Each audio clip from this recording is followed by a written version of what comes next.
Dans ce nouveau portrait, nous nous intéressons à Tom DeLonge, rockstar, entrepreneur et fondateur de l'étrange To The Stars Academy. De sa passion pour les ovnis jusqu'à la création de To The Stars Academy, en passant par les révélations et spéculations de DeLonge et ses conseillers sur le phénomène, on fait le point sur la rockstar qui a contribué à lancer la divulgation.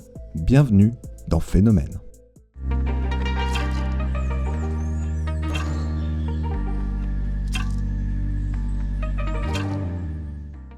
Né le 13 décembre 1975, il a grandi en Californie où, dès son plus jeune âge, il se prend de passion pour le skateboard avant de se passionner pour la musique et plus précisément le punk rock.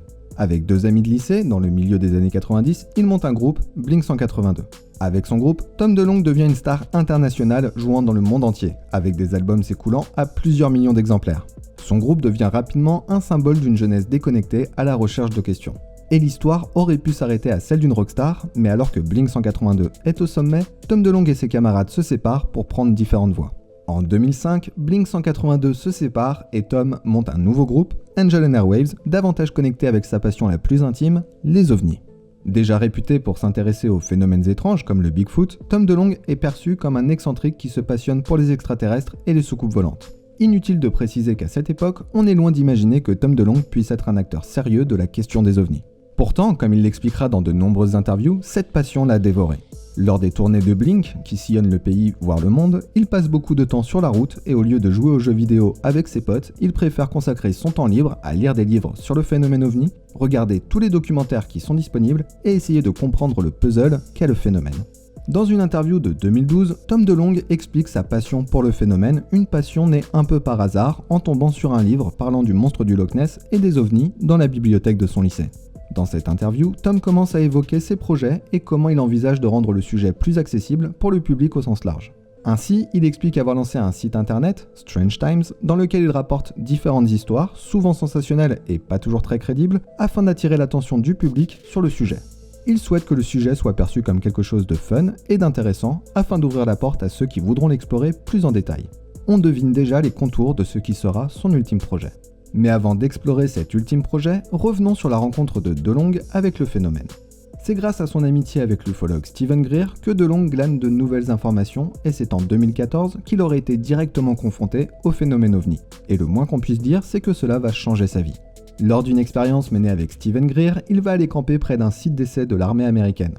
Sur place, et sur les conseils de Greer, Tom DeLonge et les autres participants réalisent une méditation profonde, probablement basée sur les protocoles de contact du 5e type définis par Greer. Après leur méditation, Tom et les autres vont se coucher, mais vers 3h du matin, DeLonge est réveillé par d'innombrables voix qui s'expriment à l'extérieur de sa tente. À sa grande surprise, personne n'est dehors, bien que ses camarades de méditation rapportent entendre eux aussi d'innombrables voix. Qu'a-t-il entendu ? C'est impossible à dire. Mais ce qui est sûr, c'est que cette expérience va le changer profondément. Fort de sa notoriété de rockstar international, Tom réalise qu'il peut contacter à peu près n'importe qui et obtenir une réponse. Il rapporte que c'est ainsi qu'il s'est rapproché de nombreuses personnes, comme l'ufologue Steven Greer, mais aussi de nombreux hauts gradés du renseignement et de l'armée américaine. DeLonge s'est rapproché rapidement de John Podesta, qui était directeur du cabinet de Bill Clinton et conseiller de Barack Obama. Ses contacts avec Tom DeLonge ont été révélés publiquement par Wikileaks quand ces derniers ont publié les emails d'Hillary Clinton durant la campagne de 2016. Il s'est également rapproché de Robert Weiss, haut placé chez le contractant Lockheed Martin, réputé pour développer des avions militaires de haute technologie. Il s'entoure également du général Michael Kerry, haut gradé de l'Air Force américaine, du général Neil McCasland, ancien directeur du programme d'études des technologies étrangères à la base de Wright-Patterson. Il est également rejoint par Christopher Mellon, qui a occupé des postes aussi bien à la défense que dans le renseignement, et Al Puthoff, fondateur et directeur du projet Stargate sur la vision à distance. Mais il y a aussi Steve Justice, directeur de programme pour la branche expérimentale de Lockheed Martin, connu sous le nom de Skunkworks, et Lou Elizondo, ancien directeur du programme AATIP, qui a étudié les ovnis pour le Pentagone. Avec tout ce monde, une chose est sûre, DeLonge a accès à un nombre important d'informations hors de portée du grand public. Mais comment DeLonge a-t-il réussi à réunir tous ces spécialistes autour de lui ? Ce n'est pas encore très clair. Dans différentes interviews, DeLonge rapporte qu'une fois entré en contact avec un haut gradé, il lui a fait croire qu'il était en contact avec un autre, même si ce n'était pas le cas, lui permettant d'obtenir plus d'informations. En jouant ce jeu, DeLonge a pu s'entourer de personnes à forte crédibilité et lancer son projet To The Stars Academy. Fort de ses connaissances acquises au fil des années, mais aussi grâce à son expérience et ses contacts acquis grâce à sa célébrité, en 2015, Tom DeLonge annonce quitter définitivement Blink-182 et la musique pour se consacrer aux ovnis. Pour ce faire, il veut lancer une entreprise, To The Stars Academy of Arts and Science.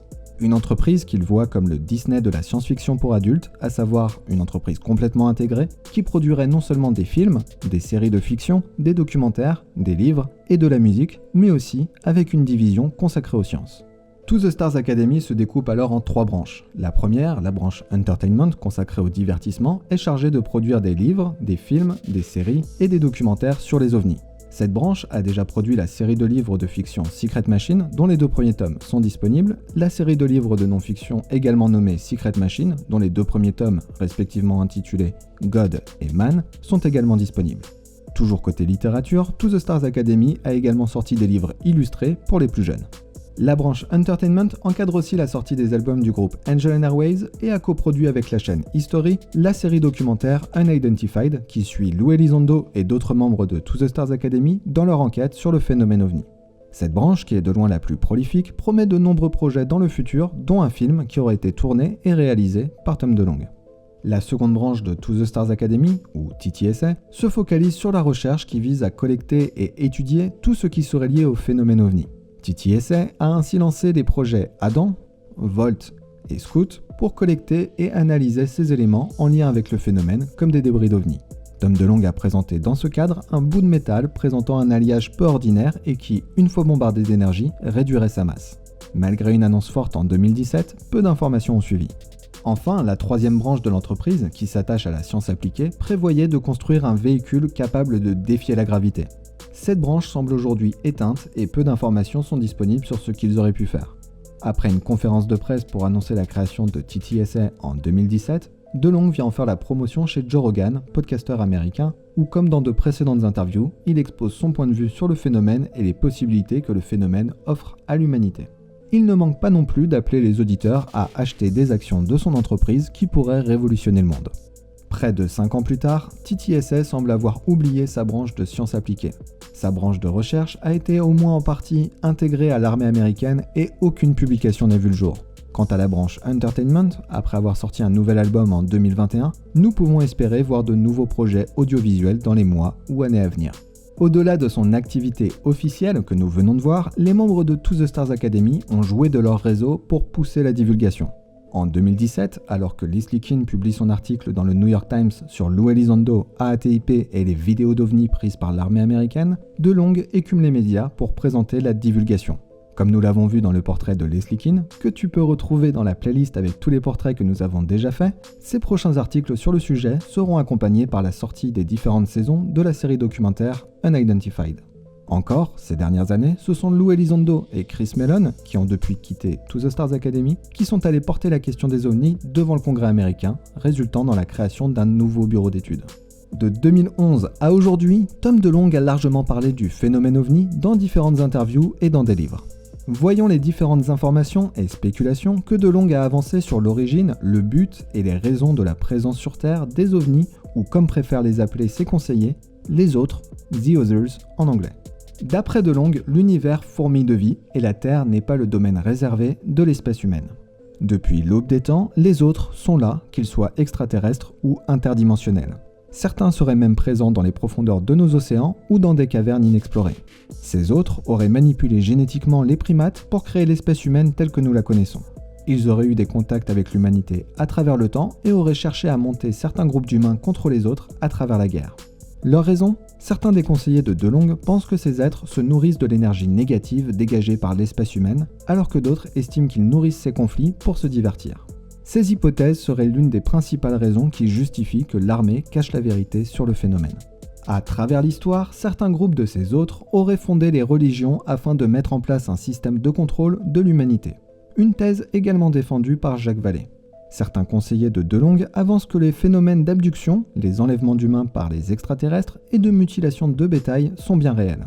Ces phénomènes auraient inspiré l'humanité dans certaines régions à faire des sacrifices pour honorer ces êtres considérés à tort comme des dieux. Ces faux dieux se révéleraient à certaines personnes pour fonder de nouvelles religions qui déboucheront inévitablement sur des guerres de religion. Un exemple peut être la révolte de Taiping en Chine entre 1851 et 1864. Après l'apparition de ce qu'il décrira comme un ange, un homme est persuadé d'être le frère de Jésus-Christ et sur les conseils de l'ange, il décide de débarrasser la Chine du confucianisme et de l'hindouisme. Les conséquences seront un conflit armé qui fera plus de 30 millions de morts et considéré aujourd'hui comme l'un des conflits les plus meurtriers de l'histoire de l'humanité. Les autres chercheraient donc à utiliser l'humanité pour mener leur bataille car ils seraient en conflit entre eux. Les conseillers de DeLong lui auraient indiqué que tout a changé à la fin des années 40 quand de multiples crashs ont été identifiés et que des corps non humains aient été récupérés. DeLong rapporte une anecdote lors de l'une de ses premières rencontres avec le général Neil McCausland qui lui aurait dit, je cite, « C'était la guerre froide et nous avons trouvé une forme de vie ». L'incident de Roswell serait bel et bien le théâtre d'un crash d'extraterrestres et si l'armée n'a pas su réagir à l'époque, la réorganisation de toute l'armée quelques mois à peine après le crash laisse penser que c'est à ce moment-là que l'armée a choisi de mentir pour protéger le secret de l'existence d'extraterrestres. Pour DeLong et ses conseillers, les crashs qui se sont produits non seulement à Roswell mais aussi en Russie ou en Chine étaient les moyens de donner à l'humanité de nouvelles armes pour déclencher un nouveau conflit. La nécessité de cacher le phénomène n'était pas tant pour éviter que le public s'y intéresse, mais surtout pour cacher leurs découvertes vis-à-vis de leurs adversaires, mais aussi vis-à-vis des autres. Au-delà du crash de Roswell, DeLong évoque l'opération Starfish Prime, une opération qui s'est déroulée en 1962 et qui visait le test d'armes nucléaires à haute altitude. D'après DeLong, c'est lors de l'un de ces tests que l'armée américaine aurait abattu son premier ovni, découvrant l'effet des EMP, les pulsations électromagnétiques. Tom explique également que la théorie disant que nous ne sommes jamais allés sur la Lune a été créée pour que l'on évite de se demander ce qu'il y avait sur la Lune. Pour DeLong, des ovnis auraient observé l'alunissage de la mission Apollo 11. C'est pourquoi, d'après lui, le projet Star Wars de l'administration Reagan ciblait davantage les ovnis que les missiles russes. Toujours d'après DeLong, la divulgation que nous vivons est liée au fait que les entreprises privées comme SpaceX vont prochainement découvrir ce qu'il y a sur la Lune et que cela va soulever de nombreuses questions. Il indique également que la divulgation actuelle est contrôlée par les autres. Si nous ne pouvons plus douter des capacités de To The Stars Academy à mettre sur le devant de la scène le sujet des ovnis, on peut s'interroger sur le récit que l'entreprise porte et ses conséquences. Steven Greer a sorti en 2021 un documentaire où il présente DeLong et ses conseillers comme le mal absolu, cherchant à mettre sur pied une opération sous faux drapeau où les extraterrestres attaqueraient l'humanité. Un prétexte inventé, selon Greer, par l'implacable complexe militaro-industriel. Greer voit-il juste au sujet de DeLong ? Le moins que l'on puisse dire, c'est qu'il y a quelques années, les deux hommes étaient proches. De même, l'entourage de DeLong est étroitement lié au complexe militaro-industriel. Encore, de ce que l'on sait, il n'y a pas de cas où les ovnis auraient attaqué délibérément. Autant d'arguments qui poussent Greer à interpréter DeLong comme un pion au service du complexe militaro-industriel servant une vaste campagne de désinformation. Il est intéressant de noter qu'en 2017, DeLong préférait appeler les ovnis des UAT pour Unidentified Aerial Threat ou menace aérienne non identifiée. Un acronyme qui semble être sorti de son vocabulaire depuis. Quoi que l'on pense des motivations de DeLong et de ses conseillers, une chose est sûre, ils ont été capables de mettre le sujet des ovnis dans les médias, comme le New York Times, et au Congrès, comme le démontre la création du récent bureau d'études des ovnis au sein du Pentagone. Longtemps pris pour un fou, il aura fallu que Wikileaks révèle ses emails pour qu'il gagne en crédibilité auprès du public. Mais que réservent DeLong et TTSA pour les mois et années à venir ? Il est encore trop tôt pour le dire. Verrons-nous un jour son avion défiant la gravité ? En saurons-nous davantage sur les débris collectés par le projet Adam ? Seul le temps le dira. On espère que ce nouveau portrait t'a plu. Pose tes questions en commentaire, abonne-toi à la chaîne et active la cloche pour ne pas manquer les prochaines vidéos. Pour nous aider, tu peux déjà mettre un like sur la vidéo et si tu veux nous aider à améliorer les prochains numéros, tu peux nous aider financièrement via notre page Tipeee, le lien est dans la description. À vendredi prochain pour une nouvelle vidéo.